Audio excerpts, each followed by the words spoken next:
오늘은 웨슬리 목사님, 존 웨슬리 목사님의 회심을 기념하는, 우리가 감리교에서는 웨슬리 회심 기념 주일이다 이렇게 지킵니다. 이 웨슬리 회심한 날이 1738년 5월 24일이라 그렇게 알고 있어요.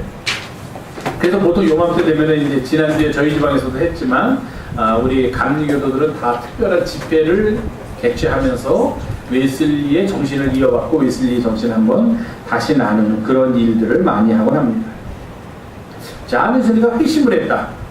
우리가 보통 회심을 했다 그러면 이제 딱 머릿속에 떠오르는 게, 우리도 가끔 그런 얘기 듣지 않습니까? 무슨 파, 양동이파의 두목이었던 김양동이가 손을 깨끗이 씻고 신학교를 다니다가 어느 날 목사가 돼서 아주 위대하신 목사님 밑에서 말씀을 듣고 감동을 받아서 내 지금까지의 삶은 잘못됐구나. 내가 더 이상 부하들을 데리고 이렇게 못된 짓을 해서는 안 되겠다. 하고서 이제 이름은 잘 모르지만 자기는 신학교를 졸업했다고 하면서 목사가 됐다. 그럼 사람들이 다 회심을 했다. 그런 목사님 위대하다. 그런 목사님이 위대하지는 잘 모르겠어요. 그런 목사님 밑에서 설교를 잘 안 들어봤는데 어쨌든 그런 목사님 밑에 가서 설교 들으면 재미는 있을 거예요. 저같이 이렇게 고리타분한 무슨 신학적인 얘기보다는 패싸움 하던 이야기, 인천 나이트클럽, 송도 클럽을 접수할 때의 그 이야기 얼마나 흥미진진합니까? 우리가 텔레비전 드라마 보듯이 조폭들 데리고서 몸뚱이 야구방망이 들고서 어느 나이트클럽 앞에 갔더니 그들이 이미 정보를 입수해서 우리를 기다리고 있었습니다. 여러분, 제가 그때 얼마나 놀랐는지 아십니까? 뭐 이러면서 우리들 중에 누가 배신자가 있었구나 이렇게 얘기하면 얼마나 재밌어요. 요새는 그렇게 안 하면은 교인들이 안 온대요. 제가 깜짝 놀라는 게 그 유명한 강남지방, 우리 기독교대학 감리회 강남지방에서 웨슬리 회심 기념 부흥회를 했는데, 연합성회를 했는데, 거기에 강사로 유명한 침례교 강사님이신 장경동 목사님이라는 분이 오셨대요. 저는 뭐 장경동 목사님이라는 분에서 잘 모르지만 텔레비에 나와서 아주 재밌게 코미디언 못지않게 이렇게 사람들을 웃고 울리고 넘어가게 하고 이렇게 세우고 하면서 말씀을 전하는 분이다. 거기까지만 알고 있습니다. 제가 그걸 보는 순간에 조금 서글펐어요. 우리가 존 웨슬리 회심을 기념해서 성회를 하는 거면은 그 존 웨슬리의 정신을 이어받기 위해서 우리 감리교에서 존 웨슬리를 공부하신 분한테 평소 담임 목사들한테 못 듣던 웨슬리에 대한 이야기를 좀 듣는 그런 시간을 가져야지. 요즘 세월호 참사 때문에 개콘을 안 하니까 개콘 대신 교회에서라도 좀 그렇게 했어야 된다 하는 그런 말이 안 되는 생각까지 제가 하면서 좀 우리 감리교회가 이래도 괜찮을까 하는 그런 좀 가슴 아픈 그 기사를 보면서 그런 거는 있었습니다. 다른 때 같으면 상관없어요. 다른 때 개교회에서 뭐 그냥 우리 교회를 하도 침체되고 하고 신앙심도 없는 거 같고 이거 날마다 그냥 잠만 자고 이러고 있으니까 담임 목사가 화가 나가지고 이제 정신 좀 차리겠다. 그러니까 그 유명한 강사 누가 있나? 그 장경동 목사님이라는 분은 오면은 그냥 잠자던 교인들도 번쩍 깨우게 하고 그냥 하루 종일 배꼽 떨어질까봐 배꼽 찾게 하고, 그러면 다음날 옆집 사람도 데리고 오고. 그러니까 그 목사님을 불러야겠다. 그러면 뭐 그거는 상관없는 뭐 그 목사님의 목회 방침이나 그거에 따라서 하는 거면 상관없지만, 그래도 우리 감리교가 지방연합으로 존 웨슬리 기념 성회를 한다. 존 웨슬리의 회심을 기념하는 성회를 한다. 그러면 좀 거기에 맞는 메시지가 선포되어야지 그냥 와가지고서 그냥 한참 웃다가 그냥 무슨 얘기 들었는지도 모르고 가고 웃기는 얘기만 머릿속에 남고, 그러려면 우리가 굳이 뭐 예배당에 와야 된다. 예수님이 설교하시면서 신약성경 안만 봐도 이렇게 웃기면서 제자들이 깔깔거리고 배꼽을 주었다 하는 그런 이야기도 성경에 없고, 또 예수님의 가르침 보면 하나도 웃기는 거 없는데 맨날 심각하기만 한데 왜 자꾸 우리는 웃기는 예수님을 만나고 싶어 할까 하는 그런 안타까움도 없잖아 있는데, 어쨌든 그 존 웨슬리의 회심을 기념하는 주일이 오늘이에요. 그가 회심을 한 건 5월 24일 어제입니다. 근데 그 회심이라는 게 제가 아까 말씀드렸듯이 그런 엄청난 회심이 아니에요. 그 우리가 회심하면 또 깡패가 아니라 술 먹고 방탕하게 살다가 어느 날 갑자기 부인의 그냥 간절한 기도에 못 이겨서 저 뒤에 구석에서 앉아있다가 갑자기 부흥 강사 목사님이 거기! 하고 딱 지적하는 소리에 깜짝 놀래가지고 어떻게 알았지 저 사람이 나를? 그래가지고 내가 예수를 믿게 됐다. 그래서 그것도 성에 앉혀서 신학교를 가서 목사가 됐다. 뭐 이런 거면 좀 회심 같은데, 그 가장 유명한 회심이 누굽니까? 바울 같은 회심. 예수 믿는 사람들을 너는 죽여도 좋다라는 공문을 써가지고 그 공문을 법적으로 인정받기 위해서 다메섹이라는 곳으로 가고 있던 중이었어요. 그가 품속에 품고 있던 공문이 뭡니까? 너는 이제부터 예수를 믿는다 하는 사람들을 내 마음대로 처형해도 괜찮다 하는 그런 공문입니다. 거기에 도장을 받으러 간 거예요. 그 인정받기 위해서. 그러다 예수님을 만나가지고 거꾸로지고 지금까지 예수님을 따르던 사람들의 가장 정반대에 있어서 가장 미움을 사고 가장 위험 대상으로 여겨졌던 사울이 이제는 바울로 이 정도 되면 뭔가 회심 같지 않습니까? 뭔가 좀 우리의 마음을 좀 감동시키고 아 그렇구나. 그러니까 우리가 회심을 해야 되겠구나. 그런데 존 웨슬리는 그렇지 않았어요. 그냥 곱게 잘 자란 사람이에요. 형제는 많았지만 그래도 대학교까지 가서 아까도 말씀드렸지만 옥스퍼드 대학까지 다닐 수가 있어요. 그래서 그가 가는 길이 아주 평탄하고 경건 생활하고 하나님의 말씀대로 살고 그런 아주 전형적인 모범이 될 만한 그런 목사님이셨어요. 회심하기 전. 근데 회심을 했다는 거예요. 좀 밍밍해요. 그래서 존 웨슬리의 회심. 근데 이제 이렇게 얘기를 합니다. 겉으로 보기에는 아주 하나님의 말씀대로 살고 그 틀이 하나님이 보시기에 기쁨 같고 사람들이 보기에도 모두 다 존경할 만한 것 같았지만 그게 겉으로 드러나는 겉모양만 그랬다는 거예요. 어떤 의지나 또는 어떤 룰에 의해서 자기가 그냥 따라가는 생활이었다는 겁니다. 그 속에서 뜨거움이 약했다는 거예요. 정말로 뜨거워서 내가 이것을 하지 않고서는 견디지 못하고 주님 하고 이 마음이 이 심장이 움직이질 않고 이 머릿속에서만 하나님의 말씀은 이러니까 이렇게 살아야 되고 하나님의 말씀이 또 이러니까 저렇게 살아야 되고 이것은 이런 뜻이고 저거는 저런 뜻이고 이렇게만 살았지 이 안에서 이 가슴이 움직이질 않고 머리만 움직였다 하는 거예요. 그러니까 머리만 움직이는 사람이니까 뭐 잘했죠. 그래가지고 그가 1935년쯤에 나 미국으로 선교를 가야겠다. 그때는 아직 이제 미국이 영국의 식민지였을 때니까 독립을 하지 않았으니까 내가 좀 미국에 가가지고 좀 복음을 전하겠다고서 미국으로 가는 배 안에서 모라비안 교도라는 사람들을 만났어요. 조금 다르면서 조금 과격한 사람들이었죠. 아무스라고 카톨릭에서 처형당한 종교 개혁자를 따르는 그런 사람들. 풍랑이 치고 막 난리가 나는데 이 사람들은 거기서 아무렇지도 않게 존 웨슬리는 무서워서 덜덜 떨고 있는데 이 사람들은 아무렇지도 않게 찬송을 부르는 거예요. 아니 어떻게 여러분들 그럴 수 있습니까? 하나님이 우리를 지켜줄 텐데. 웨슬리가 그때도 뭔가 뜨끔했어요. 나도 목사인데 나도 하나님 믿는데 나는 이렇게 무서워하는데 저 사람들의 저 믿음은 어디서 오는 걸까? 미국에 들어갔습니다. 조지아주 사바나라는 데로 들어갔어요. 그래서 자기 나름대로는 영국에서 했던 것처럼 열심히 복음을 전하면 막 미국에서 사람들이 볼때같이 와가지고서 그냥 막 크게 부흥할 줄 알았는데 우리가 보통 얘기하지만 미국에서의 존 웨슬리의 선교가 실패했습니다. 사람들이 모이질 않는 거예요. 복음을 전해도 사람들이 웨슬리의 말을 들어오지 않는 거예요. 그래서 실망을 하고 미국의 선교에서 실망을 한 이 웨슬리가 다시 영국 자기 고향으로 돌아왔습니다. 그러면서 다시 옛날 생활로 돌아갔는데 어느 날 길을 가다가 그 모라비안 교도 또 모라비안 교도들이 함께 모여서 예배드리는 곳이 있길래 그냥 마침 우리가 이렇게 지나가다가 한번 수요일 저녁에 예배 시간 됐는데 근데 마침 옆에서 찬송 소리를 하니까 오늘은 여기 들어가서 예배드리고 할까 하는 심정으로 그냥 지나가다가 있던 교회에 들어가서 앉아 있었다는 겁니다. 근데 그날이 바로 1738년 5월 24일이었어요.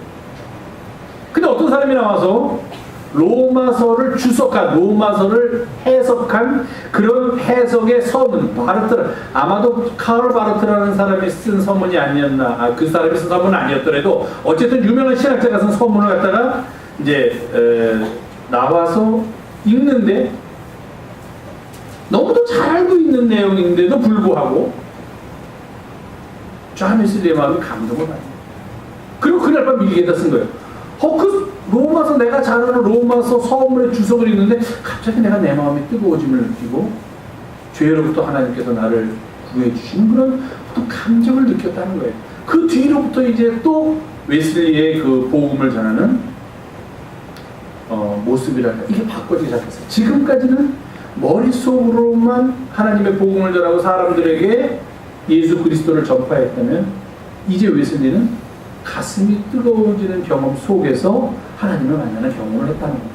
그래서 우리는 이날을 웨슬리 회심 기념하는 날, 그리고 그 주일이 되는 오늘을 우리가 웨슬리 회심 주일로 지키고 있습니다.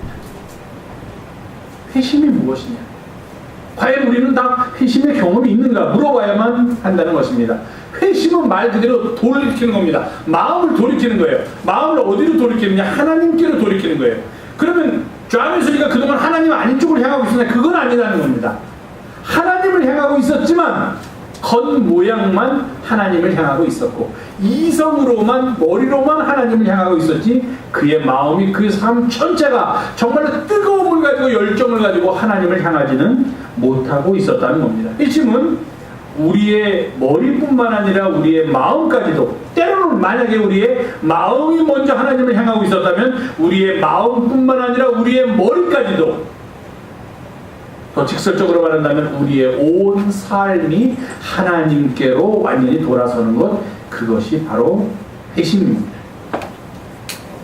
어떤 사람은 자신의 지식이나 경험을 내세우면서 또는 그 외에 자신들이 가진 것들을 내세우면서 그것들을 통하여 내가 하나님의 일을 한다라고 말하는 사람도 있고 또 반대편에 있는 사람들은 그냥 뜨거움만 가지고 그냥 열정만 가지고서 하나님의 일을 한다고 말하는 사람이 있다면 회심이라는 것은 그 어느 한쪽만을 강조하는 것이 아니라 우리의 전체적인 삶이 우리의 온전한 삶이 머리서부터 발끝까지 더 쉽게 말하면 머리서부터 이 뜨거운 가슴까지 하나님을 향하도록 돌아서는 것 그것이 진정한 의미의 회심이다 하는 겁니다. 어떻게 가능한가? 그것은 바로 오늘 주신 말씀을 기억함으로 로마서를 통해서 우리에게 주신 바울의 말씀을 기억함으로 가능하다는 것입니다. 우리 모두는 어떤 사람이냐? 우리가 가지고 있는 믿음으로 말미암아 예수 그리스도 안에서 하나님께서 선물로 주신 은혜로 구원에 이르는 길을 발견하고 거기서 기쁨을 얻게 된 사람이 바로 우리들 회심한 사람입니다. 믿음으로 말미암아 예수 그리스도 안에서 하나님의 은혜로 구원을 받은 사람입니다. 믿음은 먼저 우리가 하나님을 향해야 되기 때문에 우리한테 믿음이 필요한 것입니다. 근데 그 믿음은 반드시 예수 그리스도 안에서 역사해야 되고 예수 그리스도 안에서 우리가 가진 믿음으로 말미암아 우리는 하나님의 은혜라는 선물을 받게 되는데 그것이 선물인 이유는 바로 나의 어떤 것, 내가 가진 무엇을 통해서 하나님으로부터 내가 구원을 받은 것이 아니라 그것은 전적으로 하나님 편에서 온 선물임을 나를 자랑하지 않고 하나님을 드러내기 위해서 우리는 하나님께서 선물로 주신 그의 은혜로 말미암아 구원을 얻게 된다. 이렇게 말을 하게 된다는 것입니다. 오늘 본문은 우리에게 바울이 복음에 대한 마음을 보여주고 있습니다. 그는 이렇게 말합니다. 내가 복음을 부끄러워하지 않는다. 복음을 왜 부끄러워하겠습니까?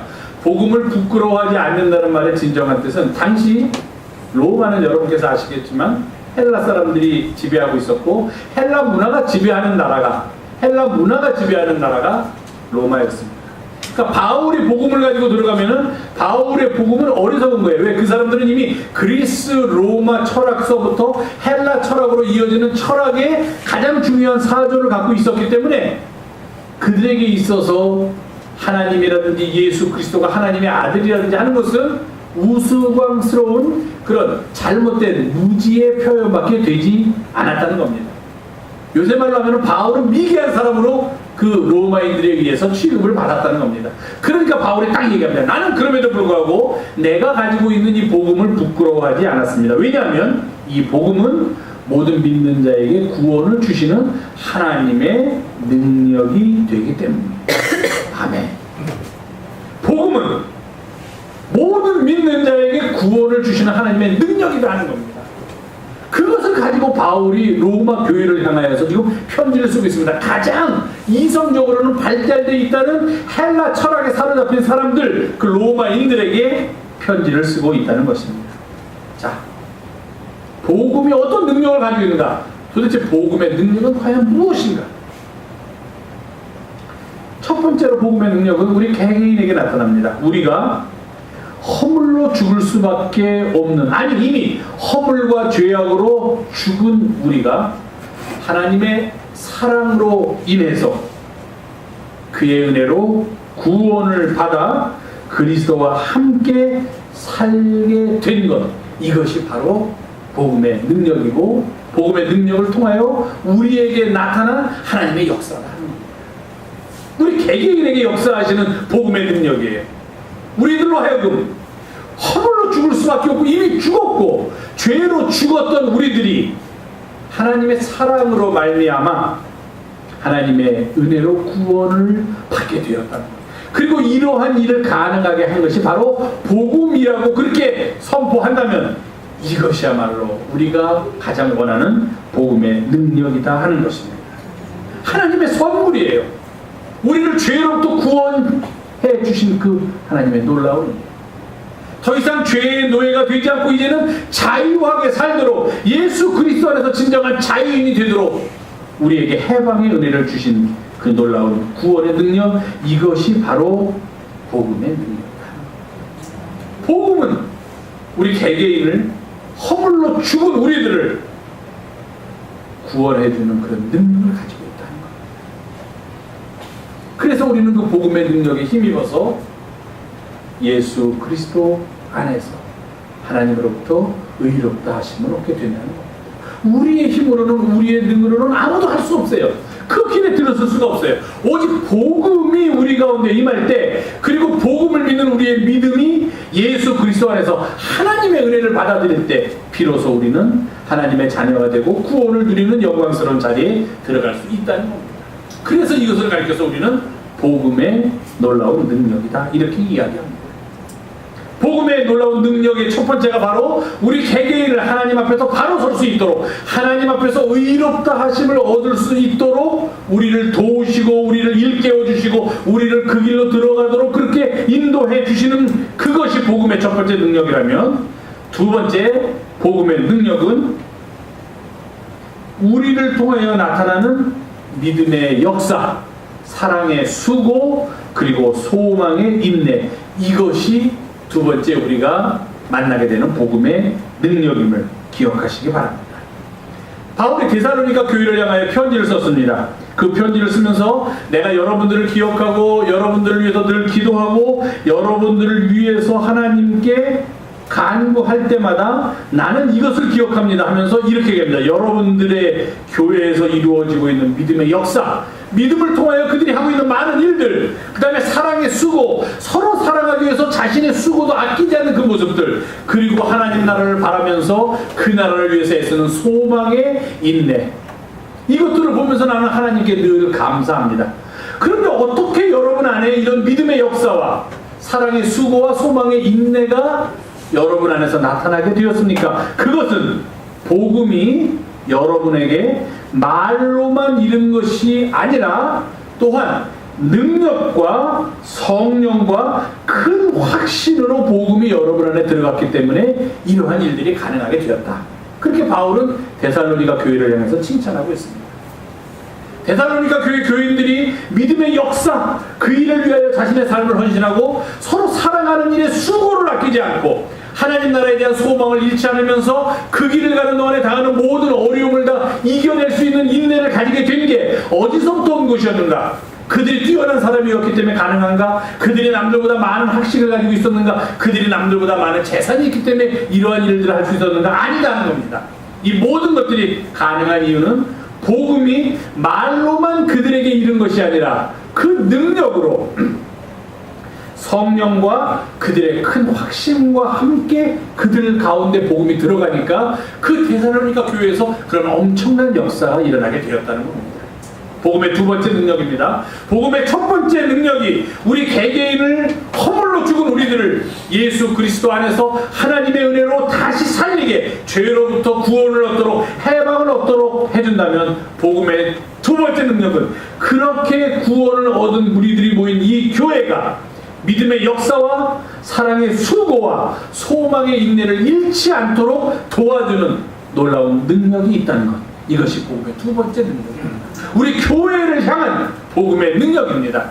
우리 모두가 이 복음의 능력을 가지고 살아간다면 우리 교회 안에서는 믿음의 역사가 뜨겁게 일어납니다. 우리의 믿음으로 말미암아 세상 사람들은 가능하지 않다고 생각하는 것들이 이루어지는 역사가 나타나는 그런 이야기입니다. 사랑의 수고가 그치지 않습니다. 기쁨을 다하여 남을 섬기며 나누는 일에 우리가 헌신하게 된다는 것입니다. 소망의 인내, 하나님 나라를 바라보면서 우리가 지금 당하고 있는 어려움과 우리가 지금 당하고 있는 환난, 그것에 굴복하지 않을 수 있다는 것입니다. 이것은 우리를 연단하고 진정으로 하나님 나라에 이르게 하기 위한 주님의 선물이다라고 오히려 그 어려움을 이길 수 있는 인내를 갖게 된다는 것입니다. 복음의 두 번째 능력입니다. 그리고 이 복음의 능력이 또 점점 더 그 힘을 더해가면서 세 번째 우리에게 주는 복음, 바로 하나님의 구원의 능력은 우리 교회로 하여금, 우리들 자신으로 하여금 이 사회까지도 복음의 능력 속에서 구원을 얻도록 이끌어주는 그런 일을 가능하게 한다는 것입니다. 복음의 능력은 그저 개인적으로 내가 구원받았다 감사합니다 하는 차원에 머물러 있지 않게 합니다. 그렇게 구원받은 이들이 함께 모여서 교회 공동체를 이루면서 이 교회 공동체가 믿음의 역사와 사랑의 수고와 소망의 인내를 하도록 만들어줍니다. 그것으로 또 그치는 것이 아니라 그저 우리끼리 모여서 여기서 그냥 좋으니까 이것으로 다 그치는 것이 아니라 이제는 이 사회를 향하여 나아가도록 우리를 이끌어준다는 것입니다.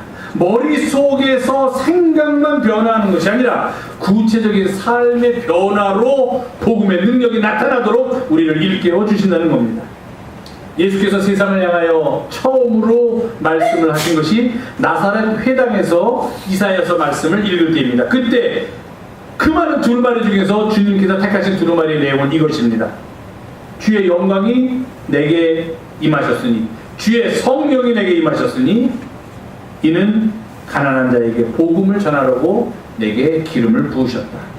이것으로 예수님의 복음이 시작됩니다. 가난한 이들을 위하여 하나님께서 내게 성령을 부으시고 내게 기름을 부으셨다 하는 게 주님의 사역의 시작입니다. 그의 어머니 마리아는 자신이 하나님의 아들을 잉태했다는 고지를 받고서 이렇게 하나님 앞에 고백합니다. 그의 팔로 힘을 보이사 마음의 생각이 교만한 자들을 흩으시고 권세 있는 자를 그 위에서 내리치시고 비천한 자를 높이시고 줄인 자를 좋은 것으로 채워주시는 그분이 이 비천한 여종에게 이렇게 놀라운 일을 행하고 계시구나, 그렇게 기도를 한다는 것입니다. 복음이 우리에게 구원하시는 하나님의 능력으로 다가올 수 있는 것은, 그 복음의 능력이라는 것이 바로 우리의 삶의 본질적인 변화를 가능하게 한다는 것입니다. 우리의 삶의 구조적인 변화를 가능하게 한다는 것입니다. 우리의 삶의 관계 속에서의 변화를 가능하게 하기 때문에 그 복음의 능력은 바로 우리를 구원하는 하나님의 능력이 된다는 것입니다. 복음의 능력을 받은 이들은 그들의 삶을 하나님의 나라를 바라보는 삶으로 바꿉니다. 이것이 회심입니다. 세상을 바라보던 삶에서 아직까지도 세상의 많은 부분을 주고 있던 삶에서 이제는 하나님 나라를 보는 눈으로 그들의 눈을 바꾸는 것, 이것이 바로 회심입니다. 이것을 가능하게 하는 게 복음이기 때문에, 나로서는 안 되는데 복음이 이것을 가능하기 때문에 우리는 이것을 가리켜서 복음의 능력이다, 그렇게 이야기하는 것입니다. 나 개인의 안락과 편안에서 우리를 이끌어내어서 이 땅에 하나님 나라를 세우는 일에 우리가 함께 참여할 것을 명하고 계십니다. 어떤 모습으로 그것이 우리 가운데 나타날지는 우리가 당하고 있는, 우리가 살고 있는 삶의 자리의 모습에 따라서 다를 것입니다. 그러나 중요한 것은 우리가 어느 자리에 어떤 모습으로 살고 있든지 하나님께서 우리를 부르신 가장 큰 이유는 첫 번째 그의 복음의 능력으로 우리 자신을 구원해 주시고, 두 번째 그의 복음의 능력으로 우리 교회로 하여금 하나님의 교회로서의 역할을 다하게 하시고, 세 번째로 이 사회가 하나님 나라를 향하여 나아갈 수 있도록 우리 개개인의 힘을 하나님께서 북돋아 주신다는 것, 이것을 하는 것이 복음의 능력이다. 그렇게 성서는 우리들에게 말하고 있다는 것입니다. 우리 바라기는 복음의 능력, 우리를 구원하는 하나님의 능력, 그래서 우리는 믿음으로 믿음에 이르게 하는 하나님의 의를 쫓아 그 길을 걸어가는 하나님의 백성들이 되기를 간절히 주님의 이름으로 부탁을 드립니다. 회심은 우리의 삶 전체가 오직 하나님을 바라보는 그 일에서부터 시작되고, 그 길이야말로 가장 복된 길이고 가장 귀한 길임을 잊지 않는 우리 영성의 가족 여러분들이 되시기를 주님의 이름으로 권면을 드립니다. 기도하겠습니다.